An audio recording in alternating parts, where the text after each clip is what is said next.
Good day everyone. I'm Anthony Orlando taking up Bachelor of Arts in English Language and I'm your reporter today. And my report is Importance of Language in Culture. So language is an important part of our lives. It is uniquely human gift which let us communicate and differentiate us from primates. But language is more than just a means of communication. It is also an inseparable part of our culture.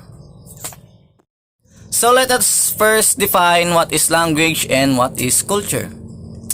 So language is an expression of human communication through which knowledge, belief, and behavior can be experienced, explained, and shared. This sharing is based on systematic, conventionally used signs, sounds, and gestures or marks that convey understood meanings within a group of community. Now, what is culture? Culture is the characteristics and knowledge of a particular group of people, encompassing language, religion, cuisine, social habits, music, and arts. So let us now discuss what is the importance of language in culture. So why is language important? Language is an important part of our lives. It is a uniquely human gift which let us communicate and differentiates us from primates. But language is more than just a means of communication. It is also an inseparable part of our culture. So why is now language important to culture? While there is still some debate whether the particular language influences people's thoughts, processes, or indeed people's cultures that influences the language, there is no doubt that the language culture are closely connected. Noam Chomsky, one of the most well-known linguists in the world, argues that all language are dialects of one language, which is human language. He says that even though they appear very different, they are in fact very similar. Nevertheless, different cultures have a predominant fashion in which they use their language, and they have differences which cannot be underestimated. Now let us talk about the different kinds of cultures. First is direct and indirect styles.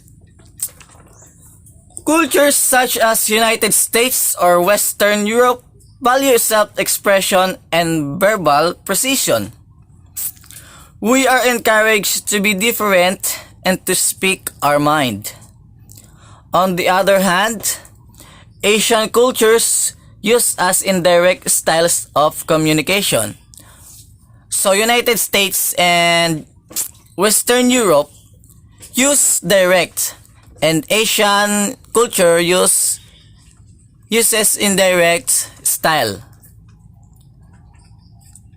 Words such as perhaps, maybe are used much more frequently than yes, no, or for sure.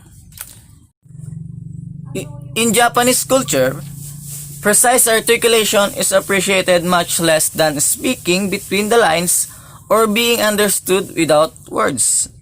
Therefore, the language is quite differently. Now next is personal and contextual styles. The United States, which is an individualistic culture, uses a personal style of communication. Two of the most frequently used words in our culture are I and you. Linguists point out that it is impossible for Americans to hold a conversation without using these pronouns. Compared to other cultures, American culture is not very formal. So it is appropriate to say you to your boss, to the president, to a stranger, to your spouse, or to your child.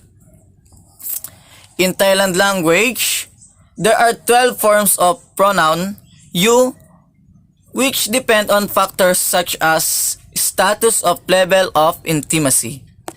Contextual style of communication is used in collectivistic cultures. This is most usually more on Asians. The style of language is focused on a speaker and depends on someone's status and identity. If you wanted to learn Japanese, it would be impossible to do without learning about their culture. Japanese pay a lot of attention to someone's status, and they use linguistic forms called honorifics, which are used according to the rank of the person who is speaking and who he is or she is speaking to. Next is untranslatable words.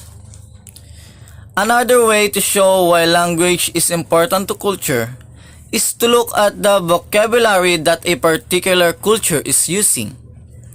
Many people don't realize that there are plenty of words that cannot be translated from one language to another simply because they don't exist in other language.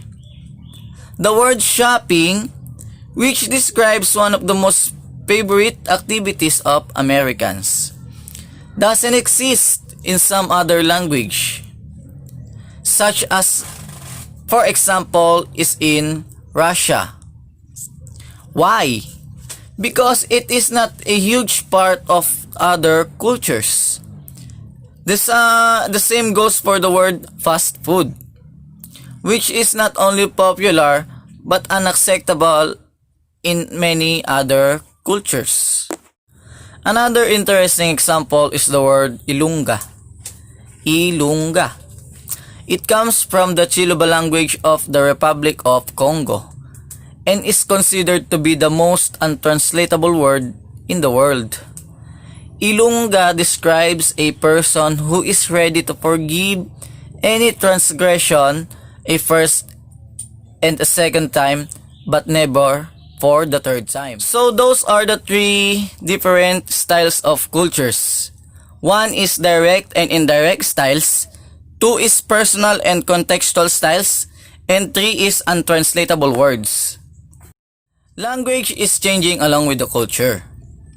When the culture changes, so does the language.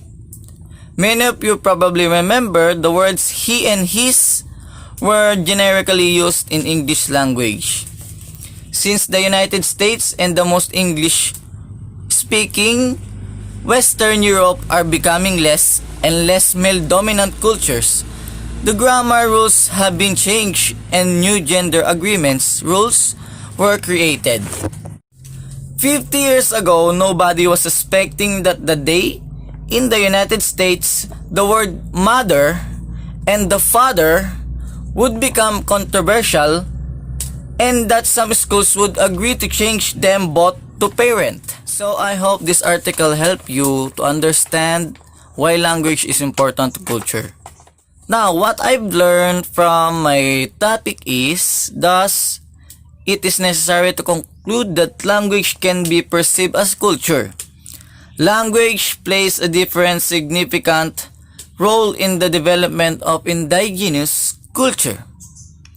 This research points out to the fact that language can be used as a tool to preserve indigenous cultures. For many indigenous people, language is considered to be sacred. In other words, language cannot be separated from the culture it represents. It has been found that cross-cultural communication, effective cooperation, and mutual understanding can help indigenous people to maintain their indigenous culture. Language and identity diversity as one of the most major concerns that requires using the proper strategies aimed at making differences in this world. So that's all, and thank you, and I hope you learn something how important language in our culture. Thank you. Bye bye.